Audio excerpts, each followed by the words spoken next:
Então, na verdade, assim, como eu fui criada em um colégio de freiras, né, e tinha toda aquela coisa católica, né, eh, eu não me via muito satisfeita com aquilo que eu ouvia e tinha, assim, algumas mil perguntas, acho que como todo mundo, né.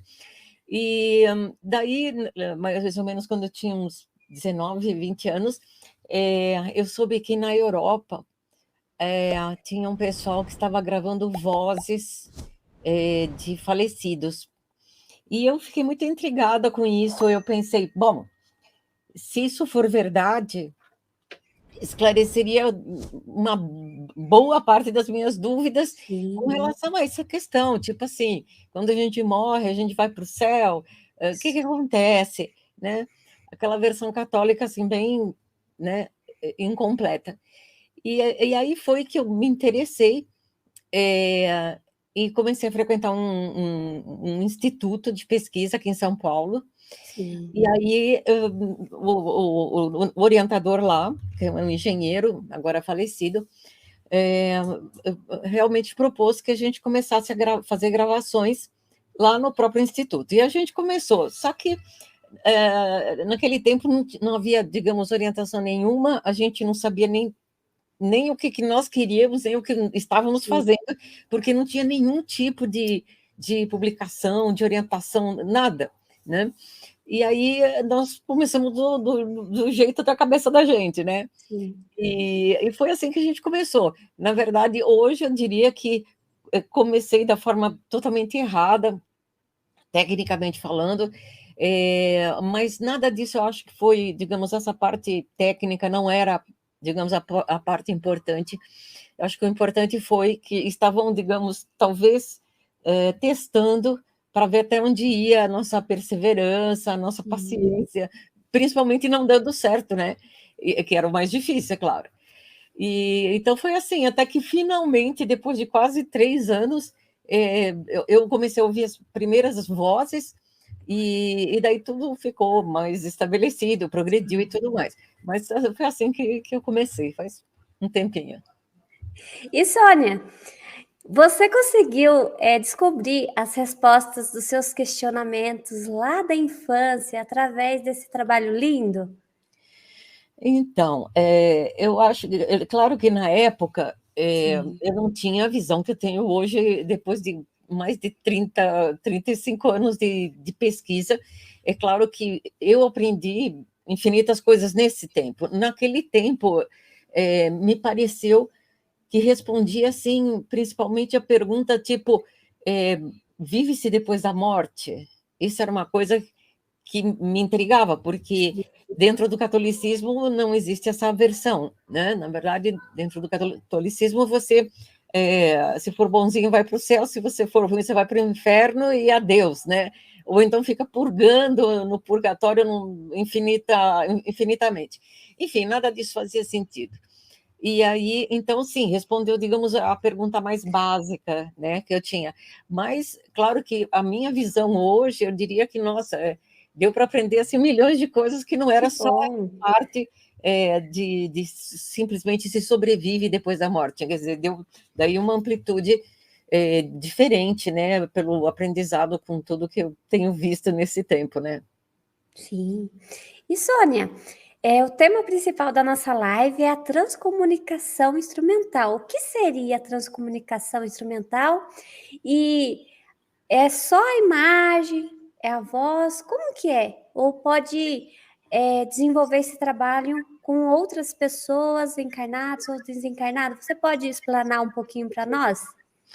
Então, a transcomunicação instrumental, que é isso que eu pesquiso, né, já algumas décadas já, Sim, na verdade, é assim, é tudo que se refere à comunicação com outro lado, ou outros lados, na verdade, porque não apenas a gente se comunica com falecidos, mas com outros níveis espirituais também, sim.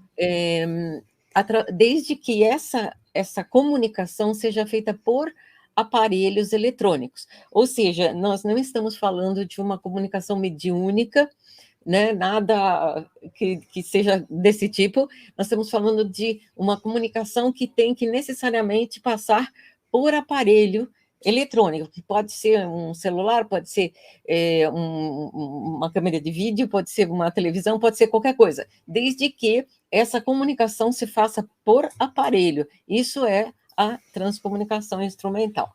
Sim.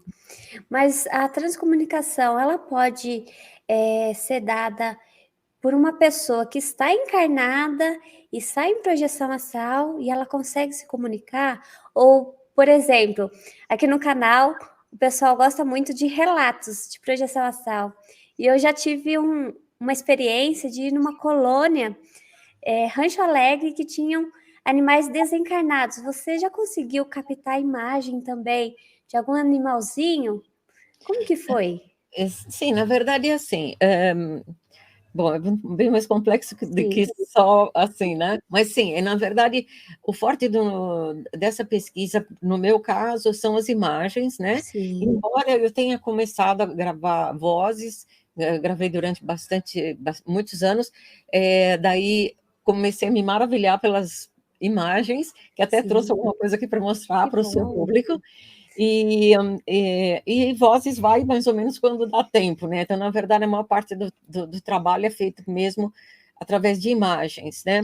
E através de imagens, digamos, a gente vê principalmente os falecidos, que é o que mais interessa para o público, né? Para as pessoas em geral, que normalmente me procura ou procura esse tipo de comunicação porque perdeu alguém, né? Sim, Então, obviamente que essa é a parte que mais as pessoas querem, mas não é a única parte que pode acontecer.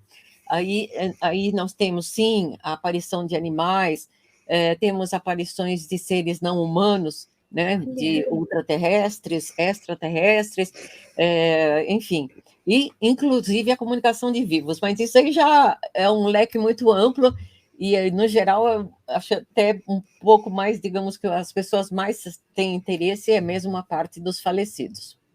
sim. E, Sônia, o que são essas estações transmissora? Você pode falar para nós o que é? Então, veja só, acho que a gente deixa mais claro se a gente pensar Sim, o seguinte: é, a vida continua literalmente da forma que vinha vindo, né? sim, Então, por exemplo, vamos supor, se você considerar um médico sério, dedicado, que doou a vida para trabalhar num determinado hospital aqui na nossa terra e tal, e daí ele morre, vai para o outro lado, espera-se o quê? Que ele vai fazer o quê? Com certeza, ele vai dar continuidade sim, àquilo mesmo que ele já se interessava, talvez continue no mesmo hospital, inspirando os médicos encarnados. Enfim, a vida, digamos, continua com os mesmos interesses que a gente já tinha, só que com algumas aberturas maiores, desde que a pessoa tenha interesse nisso. Então, se você pensar nos inventores, nos engenheiros, nos físicos, que suam a camisa aqui do nosso lado, né, para inventar, fazer novos aparelhos, ou, enfim, em qualquer tipo de área que ele atue. Quando ele morre, ele também vai se juntar a outras pessoas que têm o mesmo tipo de interesse. Inventores, matemáticos, físicos, se ajuntam do outro lado de lá. E aí, é dessa forma, digamos, que surgiu as primeiras estações transmissoras, uma vez que, digamos, todo o pessoal que muito sério, capacitados, que trabalhavam na parte de elétrica, eletrônica, mantinham aquele interesse e perceberam que, se juntando, poderiam fazer transmissões para a Terra. E aí, então, surgem várias estações transmissoras situadas do lado de lá. Então, na verdade, o que elas são? São um conjunto de pessoas afinadas na área de eletrônica, elétrica ou alguma ciência afim, sim. que trabalham para fazer a comunicação com a Terra e melhorar a qualidade dessa comunicação ao longo dos anos, e que é isso, na verdade, que daí a gente, num determinado momento, entra nesse grupo e vai caminhando junto. Então, isso é a transmissão via uma transmissora.